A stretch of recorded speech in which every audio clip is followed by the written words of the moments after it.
Good day, everyone. Still on Who is Your Next of Kin. So the woman said that when she collected that benefit from her husband's company, she decided to call her brother-in-law to tell her brother-in-law that the money has been paid into her account. She said, "My sister, I received the shocker of my life that day." That her brother-in-law was like, "Well, I'm meaning to tell you that I spent so much money in conducting your husband's funeral. I need you to pay every dime of what I spent, both the house I built and the funeral expenses.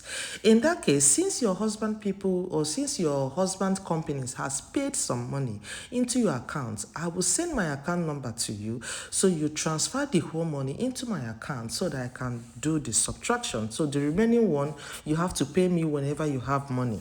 She said she was so surprised because when they were making that expenses, they didn't carry her along. But in order to avoid problems, she decided to, explain to the brother-in-law that, your brother has 3 kids and these children are still in primary school. And you know very well that I'm a secondary school teacher. I cannot afford training these children with whatever I receive at the end of the month.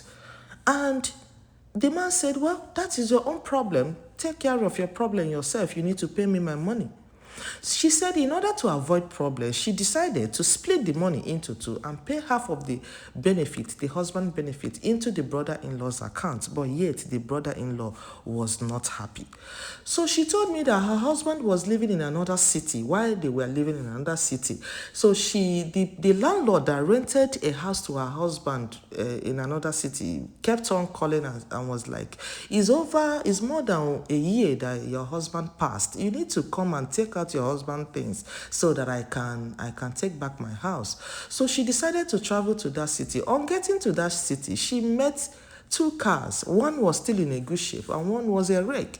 So the one that was a wreck, she decided to call the butchers to take the car, pay her anything that they want to pay her so that she can dispose that. And after they concluded on amount of money they want to buy, so they tried to send the money to her. She said she doesn't know what happened. She was having a network problem. Her money did not come into her account. So she decided to give an account number of her husband's friend that was still living in the same house with the husband, so that he knows this one very well, so this one can transfer the money when her network issue is being resolved from her bank.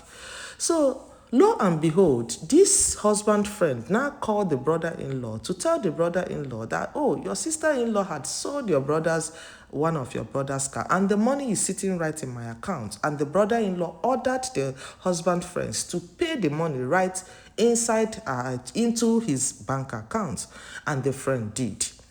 She said she left them. She didn't still want problems. She traveled back. So she said on getting